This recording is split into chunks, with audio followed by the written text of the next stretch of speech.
এই মুহূর্তে নজর রাখবো আজকে বই মেলার দিকে, যে শেষ রবিবার এবং রবিবারে ভিড় বাড়ছে রীতিমতো বই মেলাতে, এবং শীতের দুপুরেও কার্যত ভিড় পরিলক্ষিত হচ্ছে বই মেলা প্রাঙ্গণে। এবং বলা যায় যে বই প্রেমীদের মধ্যে একটা উৎসব বরাবরই লেগে থাকে, এবং সেই জায়গা থেকে এই বই মেলায় এবার বই প্রেমীদের ভিড় বাড়তে শুরু করেছে। পাঠক প্রকাশকদের মিলনে এই মুহূর্তে জমজমাট হয়ে উঠেছে রবিবাসরীয় দুপুর। এই নিয়ে বিস্তারিত তুলে ধরেছেন সুব্রত চক্রবর্তী, কালচারাল কমিটির উপদেষ্টা। তিনি কি জানিয়েছেন শুনুন। এবং ভীষণ আনন্দঘন পরিবেশ, সেই সঙ্গে সৃজনের উদ্ভাবনের যে একটা সম্মিলন বইমেলা, তার সম্পূর্ণ প্রকাশ এবারের বইমেলায় নতুনভাবে আমরা দেখতে পাচ্ছি।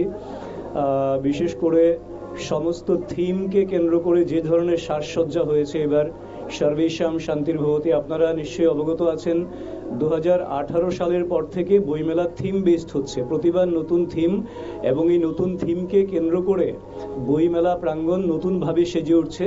এবারও সেই শান্তির বার্তা এই বইমেলায়, যেহেতু সৃজনী, উদ্ভাবনী এবং ইতিবাচক দৃষ্টিভঙ্গির যারা রয়েছেন, যারা সমাজ পরিবর্তনের কথা ভাবেন, যারা সমাজের শান্তির কথা ভাবেন, তাদের যেহেতু মিলন ক্ষেত্র এটা, তো তাদের মাধ্যমে এই শান্তির বার্তা গোটা ভারতবর্ষে, গোটা পৃথিবীতে ছড়িয়ে পড়ুক, সেটা প্রত্যাশা নিয়েই আমরা এই থিম থেকে এবারের বইমেলার আয়োজন করেছি।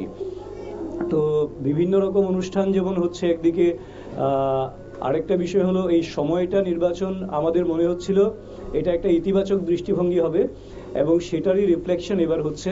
যেহেতু জানুয়ারিতে বইমেলা শুরু হচ্ছে, কলেজ, স্কুল থেকে শুরু করে সমস্ত অংশের মানুষ এখানে কিন্তু অংশগ্রহণ করতে পারছেন, এবং তার জন্য এবার বই প্রকাশের সংখ্যাটাও অনেক বেড়ে গেছে অন্যান্য বছরের তুলনায়। তো এবার অনেক অনেক প্রায় আমার মনে হয় 450 থেকে 500 বই প্রকাশিত হয়েছে। তো এতগুলি বলা তো সম্ভব না।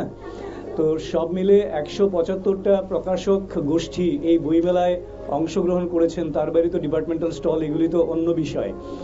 এবং বিক্রির দিক থেকেও প্রায় 1 কোটি ছুঁই গত পরশু দিনের ফিগার যেটা রয়েছে, প্রায় 1 কোটি ছুঁই বিক্রির যে অঙ্ক রয়েছে।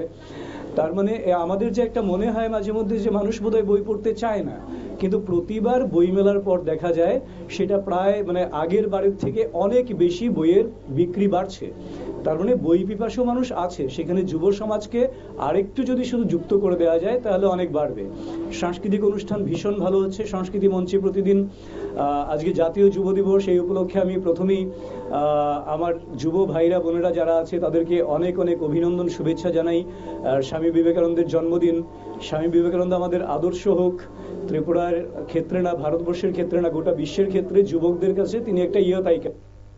আপনারা শুনলেন সুব্রত চক্রবর্তীর বক্তব্য। অর্থাৎ বুঝতেই পারছেন যে 2018 সালের পর থেকে থিম ব্যাপী হচ্ছে বইমেলা, এবং একদিকে এই বছরের থিম যেমন আকর্ষণ করেছে সর্বেশাং শান্তি ভবতু, সেই থিম যেমন একদিকে আকর্ষণ করছে এবছরের বইমেলায়, ঠিক তার অন্যদিকে বইপ্রেমীদের সংখ্যাটাও রীতিমতো বাড়তে শুরু করেছে। এক প্রকার ইতিবাচক দৃষ্টিভঙ্গি স্থাপন করছে 2025-এর এই বইমেলা, এবং সেই জায়গায় বই প্রকাশকদের সংখ্যাটাও রীতিমতো বাড়তে শুরু করেছে। গোটা বিষয় নিয়ে বিস্তারিত যাব, আমাদের প্রতিনিধি রয়েছে সুপ্রীতি মুখার্জি সরাসরি বইমেলা প্রাঙ্গণ থেকে। সুপ্রীতি, কি জানতে পারছো এই মুহূর্তের চিত্রটা ঠিক কি রয়েছে? আজকে 8ম দিন, এবং কতটা ভিড় লক্ষ্য করতে পারছো আজকের এই শীতের দুপুরে? আর 48 ঘন্টা বাকি রয়েছে বইমেলার, এবং এই যে 43তম বইমেলা, আজকে এই বইমেলার শেষ রবিবার, এবং শেষ রবিবারেও জমে উঠেছে মেলা। আজকে যেহেতু তোমার দুপুর 2টা থেকে শুরু হয়ে গেছে বইমেলা, তাই সময় যত গড়াচ্ছে ততই কিন্তু একটু করে ভিড় বাড়ছে। বিশেষ করে এই দুপুর টাইমে আমরা দেখতে পাচ্ছি যে স্কুল কলেজের বিভিন্ন স্টুডেন্ট থেকে শুরু করে বয়স্করা এই শীতের দুপুরে একেবারে শেষ রবিবারের যে বইমেলা, এই বইমেলার আমেজ উপভোগ করতে কিন্তু ভিড় জমাচ্ছে ধীরে ধীরে। তবে সময় যতটা গড়াবে ততই মানুষের ভিড় আরো বাড়বে, এবং বিগত দিনের যে ভিড় ছিল বইমেলায়, সেই ভিড় বা সেই রেকর্ড আজকে ভেঙে যাবে এমনটা কিন্তু আশা করছেন বইমেলার আয়োজক সমিতি। ইতিমধ্যেই যেটা তোমার জানাবো যে এখনো পর্যন্ত গত পরশু দিন পর্যন্ত যে রিপোর্ট উঠে আসছে, তাতে করে প্রায় 1 কোটি টাকার কাছাকাছি বই বিক্রি হয়েছে, এবং আর মাত্র তোমার 2টো দিনই বাকি রয়েছে। তাই এই 2টো দিনেও সেই রেকর্ড যে ছাড়িয়ে যাবে। সুতরাং এই রেকর্ড থেকে কিন্তু এটাই বোঝা যাচ্ছে যে বই প্রেমী এবং পাঠকদের সংখ্যা কিন্তু একেবারেই হারিয়ে যায়নি বা কমে যায়নি। অর্থাৎ তোমার বই প্রেমীদের প্রেমিকের সংখ্যা কিন্তু রয়েছে, বই পড়ার মানসিকতা এখনো পর্যন্ত রয়েছে।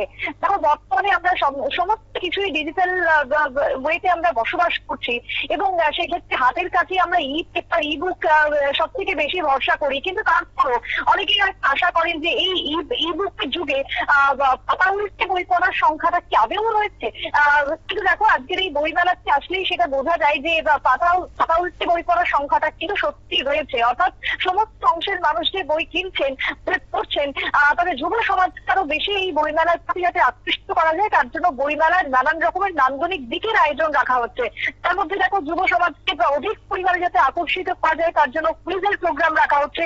সবকিছুকে মিলিয়ে দেখো 43তম বইমেলা, যে তুমি বলছিলে সর্বেশাং শান্তি ভবতু, এই যে থিম রয়েছে গোটা বিশ্বের যে পরিস্থিতির পরিবেশ, সেক্ষেত্রে গোটা বিশ্বকে শান্তির বার্তা বইয়ে দিতে চলেছে এই আগরতলা বইমেলা। এবং দেখো এবারের যে তাৎপর্যপূর্ণ দিক তা হচ্ছে এবারের আগরতলা বইমেলা কিন্তু কলকাতা বইমেলার আগে হয়েছে, যেটা বিগত সময়ে কখনোই হয়নি। সুতরাং কলকাতা বইমেলার পরে এই বইমেলা হওয়াতে বিভিন্ন কলকাতায় যে বই প্রকাশ হতো সেগুলো আগরতলায় পাওয়া যেত, কিন্তু এবারে কিন্তু উল্টো ছবি। আগরতলা বইমেলা থেকেই বহু বই প্রকাশ হয়েছে, সেই বই কিন্তু এবার কলকাতা বইমেলাতে গিয়ে সাধারণ মানুষজন পাবেন। সুতরাং এই যে বইমেলা, আর এক্ষেত্রে গোটা শুধুমাত্র আগরতলা নয়, গোটা রাজ্যের মানুষের মিলন ঘটে। রাজ্য বাইরে থেকে অসমের বেশ কিছু অঞ্চল থেকে মানুষ আসেন এখানে বইমেলা উপভোগ করতে। হাঁপানি আন্তর্জাতিক মেলার প্রাঙ্গণে এই বইমেলা কিন্তু সেজে উঠেছে, যদিও আর মাত্র 2 দিনই বাকি।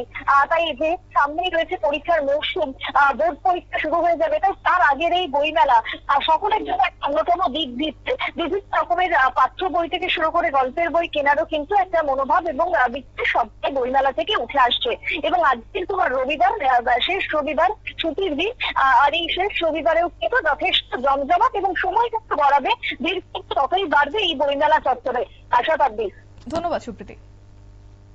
বিস্তারিত জানিয়েছে আমাদের প্রতিনিধি সরাসরি বইমেলা থেকে যে ছবি কার্যত উঠে এসেছে, এবং সেই জায়গা থেকে বুঝতেই পারছেন যে 2025-এর এই বইমেলা একেবারে মন কাটতে শুরু করেছে। এবং সেই জায়গা থেকে বলা যাচ্ছে যে এই মুহূর্তে ডিজিটালের যুগে দাঁড়িয়েও বা ই বুকের যুগে দাঁড়িয়েও কিন্তু বই প্রেমীদের সংখ্যাটাও যে রয়েছে এবং বই যারা প্রেমীরা রয়েছেন তারা যে বইমেলাতেও এক প্রকার ভিড় যাচ্ছেন, সেটাই হয়তো আজকের রবিবারের দিনও পরিলক্ষিত হয়েছে।